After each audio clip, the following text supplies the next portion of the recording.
Hello. इस video में हम Newton second law of motion देखेंगे। उसने क्या बताया है। ओके, तो सबसे पहले मैं आपको क्या करता हूँ, बेसिक कंसेप्ट क्लियर करता हूँ। पहले मोमेंटम यानी कि क्या होता है ये देखेंगे। मोमेंटम ऑफ अ बॉडी, किसी बॉडी का मोमेंटम यानी कि क्या वो देखेंगे। फिजिक्स में इसको पी से डिनोट किया जाता है। इसका फॉर्मूला होता है m/v। तो हम ऐसे कह सकते हैं, momentum is the product of, multiply, product यानी कि क्या, product of mass and velocity of the body. किसी बॉडी का आपको मोमेंटम निकालना है तो उसका मास और उसकी वेलोसिटी दोनों को मल्टीप्लाई कर दो, आपको मोमेंटम मिल जाएगा। फॉर एग्जांपल, यहाँ पर देखो, एक क्रिकेट की पिच है और मैं यहाँ से गेंदबाजी करने के लिए निकला हूँ। ओके, तो यहाँ पर देखो मेरे बॉडी का मास है, अभी मैं दौड़ रहा हूँ, मेरे बॉडी का मास है सपोज यहाँ पर 50 kg है। क्या है? 50 kg है। और मेरी वेलोसिटी है 1 मीटर पर सेकेंड है। कितनी है?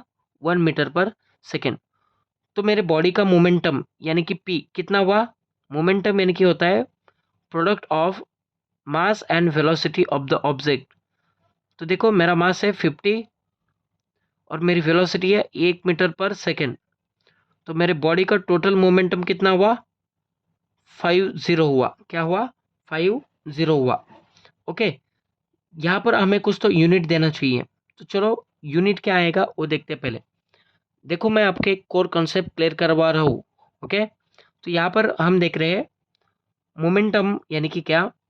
Momentum is the product of mass and velocity of the object. Momentum is the product of mass and velocity of the object या बॉडी। इसको हम क्या कहेंगे? मोमेंटम कहेंगे। तो किसी भी ऑब्जेक्ट का मास और उसकी वेलोसिटी का मल्टीप्लिकेशन जब करोगे तो उसके बॉडी का मोमेंटम आपको पता चल जाएगा। ओके, इतनी बात समझ में आई। इसका ऐसा यूनिट क्या आएगा वो देखते हैं। देखो मोमेंटम का यानी कि पी का अगर ऐसा यूनिट चाहिए तो एम का भी पता होना चाहिए। तो मास का ऐसा यूनिट क्या होता है? केजी होता है, किलोग्राम। ये कभी नहीं भूलना, क्या होता है? किलोग्राम होता है। और देखो यहाँ पर है वेलोसिटी। यहाँ पर क्या है? वेलोसिटी। तो वेलोसिटी का एक फॉर्मूला होता है डिस्प्लेसमेंट अपॉन टाइम। लिख कर ले लो। वेलोसिटी का फॉर्मूला क्या होता है? Displacement upon time. तो देखो डिस्प्लेसमेंट यानी कि सपोज ये ऑब्जेक्ट यहाँ था ए में, अब ये बी तक चला गया, यानी कि इतना डिस्प्लेस हुआ। तो यानी कि एक लेंथ है ना, लेंथ एक डिस्टेंस है ना।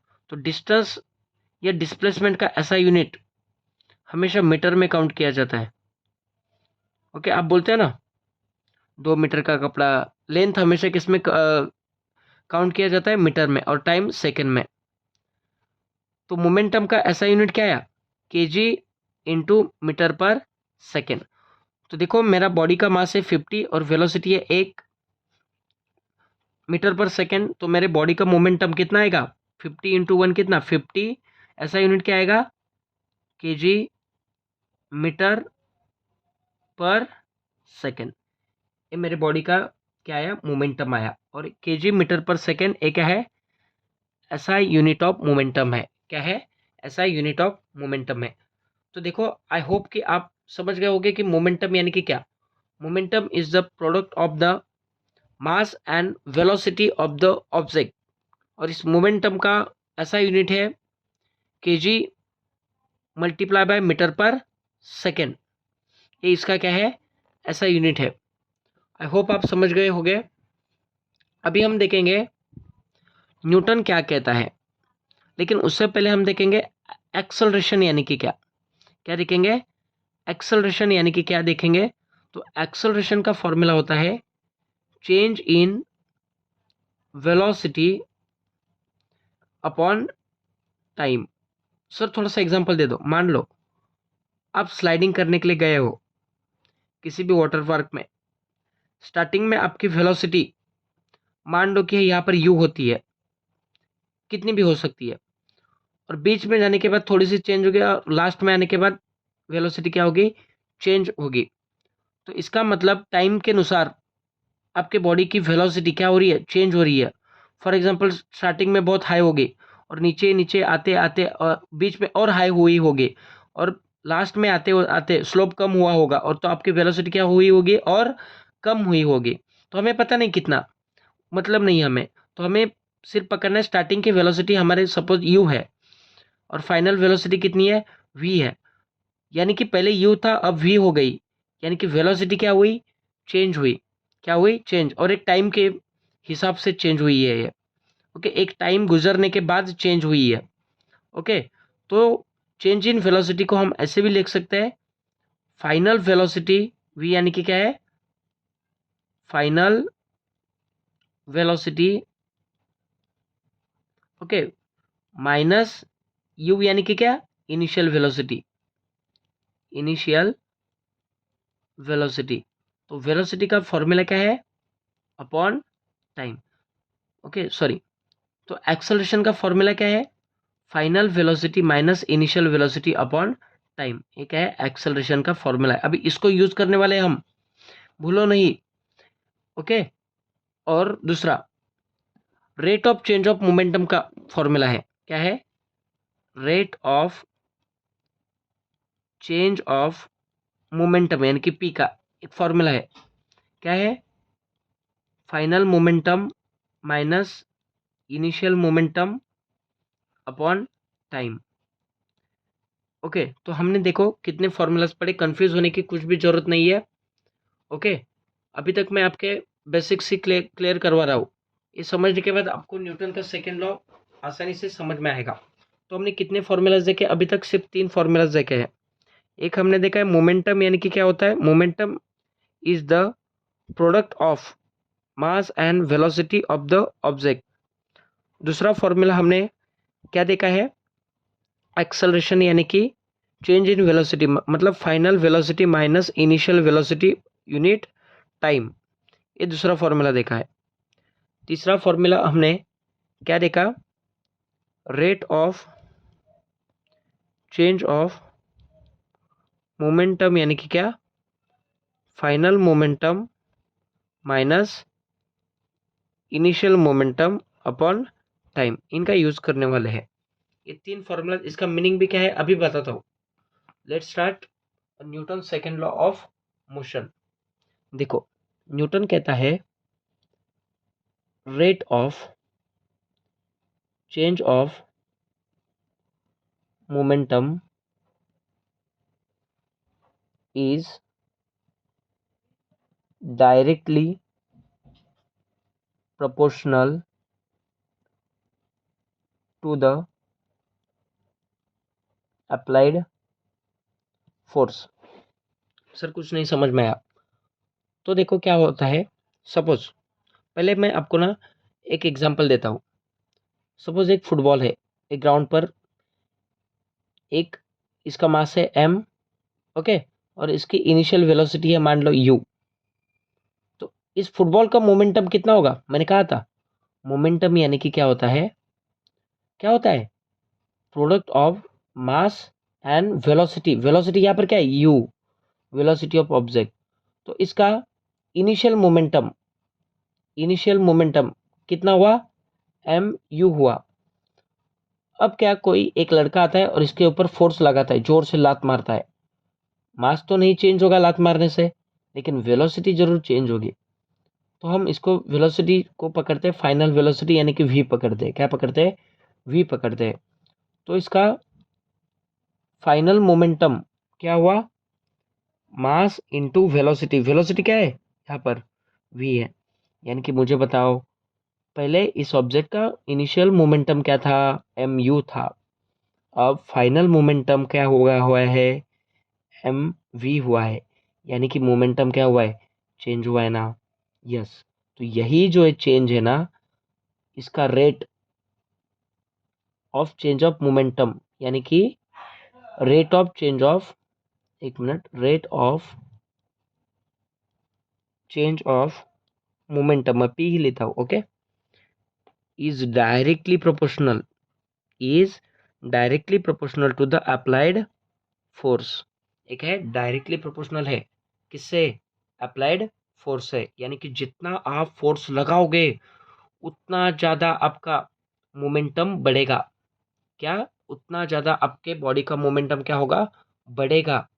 ओके, तो हमने देखा था rate of change of momentum का फॉर्मूला क्या होता है, मैंने पहले ही बताया था, final momentum minus initial momentum upon में क्या आएगा?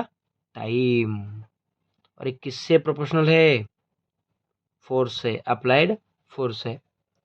फाइनल मोमेंटम क्या आया है? M V. क्या आया है? M V. Minus initial momentum क्या आया है? M U. और नीचे क्या है? टी है। ये डायरेक्टली प्रोपोर्शनल है, किससे? अप्लाइड फोर्स है। किससे प्रोपोर्शनल है? अप्लाइड फोर्स से है। किससे प्रोपोर्शनल है? अप्लाइड फोर्स से है। ओके, तो अब यहाँ पर क्या आया? एम एम को कॉमन निकालेंगे और ब्रैकेट में क्या रहेगा? वी माइनस यू, और नीचे क्या है? टी। और डायरेक्टली प्रोपोर्शनल है, किससे? फोर्स से। मैंने पहले ही बताया था V minus U final velocity minus initial velocity upon time, यानी कि एक्सेलरेशन होता है। तो मैं इतने टर्म को क्या लिखूंगा? ए लिखूंगा। Okay, yes. F is directly proportional to M A आया। अभी मुझे ए प्रोपोर्शनलिटी का साइन हटाना है और वहां पर इज इक्वल टू लेना है, तो मैं F is equal to M A लेता हूँ। लेकिन यहाँ पर एक कांस्टेंट लेना पड़ता है। इस कांस्टेंट को क्या कहते हैं? कांस्टेंट है, प्रोपोर्शनलिटी कहते हैं। और इसकी वैल्यू क्या होती है? 1 होती है। तो इसकी वैल्यू जब वहाँ पर 1 होगी तो 1 इंटू एम ए क्या आएगा? एम ए आएगा। तो फॉर्मूला क्या आया? F is equal to M A, and this is Newton second law of motion. Okay, तो फोर्स यानी कि क्या है? Product of mass of object and acceleration of object, यानी कि किसी भी ऑब्जेक्ट के ऊपर जिसका मास एम है, जिसका मास क्या है? एम है, आप फोर्स लगाते हो। क्या लगाते हो? फोर्स लगाते हो। तो उस ऑब्जेक्ट एम जो उसका मास है, क्या होता है? उसका एक्सेलरेशन होता है। क्या होता है? उसका एक्सेलरेशन होता है। यानी कि किसी भी ऑब्जेक्ट के ऊपर आप फोर्स लगाओगे तो उस ऑब्जेक्ट का क्या होगा? एक्सेलरेशन होगा। उस ऑब्जेक्ट का क्या होगा? एक्सेलरेशन होगा। और एक्सेलरेशन यानी कि क्या? उसकी वेलोसिटी क्या होगी? चेंज होगी। तो देखो पहले यहाँ पर u थी, अब यहाँ पर v हुई, यानी कि वेलोसिटी क्या हुई? चेंज हुई। क्या हुई? चेंज हुई। तो हम ये भी कह सकते हैं इस ऑब्जेक्ट का क्या हुआ है? एक्सेलरेशन हुआ है। ओके, थोड़ी सी ये बातें थोड़ी कॉम्प्लिकेटेड थी, लेकिन पूरी तरीके से समझने की कोशिश की है। लेकिन और एक एग्जांपल मैं अभी बताना चाहता हूँ। ये मोमेंटम डायरेक्टली प्रोपोर्शनल होता है फोर्स से। कैसे? ओके, तो देखो यहाँ पर मैं एक एग्जांपल देता हूँ आपको। मान लो क्रिकेट का ही एग्जांपल देता हूँ मैं। न्यूटन क्या कहता है? Rate of change of momentum जो है ये डायरेक्टली प्रोपोर्शनल होता है अप्लाइड फोर्स से, यानी कि जितना मोमेंटम होगा उतना ज़्यादा आपका क्या होगा? फोर्स होगा। फॉर एग्जांपल मैं लेता हूँ क्रिकेट की पिच का, और ये देखो ये स्पिनर है, इसका मास है सपोज 50 और इसके पास वेलोसिटी है सपोज 2 मीटर पर सेकेंड है। तो मोमेंटम यानी कि क्या? मास इंटू वेलोसिटी का प्रोडक्ट होता है ना। तो इसका मोमेंटम कितना आएगा? कितना आएगा? 100 आएगा। यूनिट क्या है मैंने बताया था। तो इसका फोर्स भी कितने का लगेगा? डायरेक्टली प्रोपोर्शनल होता है ना मोमेंटम फोर्स से, तो 100 ही होगा, 100 न्यूटन का होगा। ओके, तो बॉल भी वो 100 न्यूटन से ही फेंकेगा। लेकिन यहाँ पर देखो दूसरी कंडीशन में, अब ये होता है फास्टर, फास्ट बॉलर होता है, स्पिनर नहीं होता। इसका भी मास सपोज 50 ही है, लेकिन इसकी वेलोसिटी है बहुत दूर से जो दौड़ते आ रहा है, बहुत दूर से, बहुत दूर से क्या कर रहा है? दौड़ रहा है। और इसकी वेलोसिटी है सपोज, इसकी वेलोसिटी है सपोज 6 मीटर पर सेकेंड, सपोज कह रहा हूँ मैं। तो इसके बॉडी का मोमेंटम यानी कि मास इंटू वेलोसिटी होता है ना, तो कितना होगा? मास 50 है, वेलोसिटी कितनी है? 6, तो कितना होगा? 300। तो ये मोमेंटम में डायरेक्टली प्रोपोर्शनल होता है फोर्स से। न्यूटन कहता है मोमेंटम अगर 300 है तो फोर्स भी कितना होगा, 300 न्यूटन का होगा। क्यों? क्योंकि डायरेक्टली है। डायरेक्टली यानी कि एक बढ़ेगा तो दूसरा भी बढ़ता है, एक कम होगा तो दूसरा भी क्या होता है, कम होता है। इसको कहते हैं डायरेक्टली। तो ये 300 है मोमेंटम, तो न्यूटन फोर्स कितना होगा, 300 न्यूटन का होगा। तो यहाँ पर स्पिनर 100 न्यूटन से बॉल डालता है और ये फास्टर 300 न्यूटन से। तो मुझे बताओ यहाँ पर ज़्यादा फोर्स लग रहा है या यहाँ पर? ऑब्वियसली बी में ज़्यादा लग रहा है। तो बी में बॉल की स्पीड काफ़ी हाई रहेगी और ए में बॉल की स्पीड काफ़ी कम रहेगी। और भी ऐसे बहुत सारे इंटरेस्टिंग यहाँ पर एग्जांपल्स है, लेकिन फ़िलहाल इतने ही मैं दे सकता हूँ।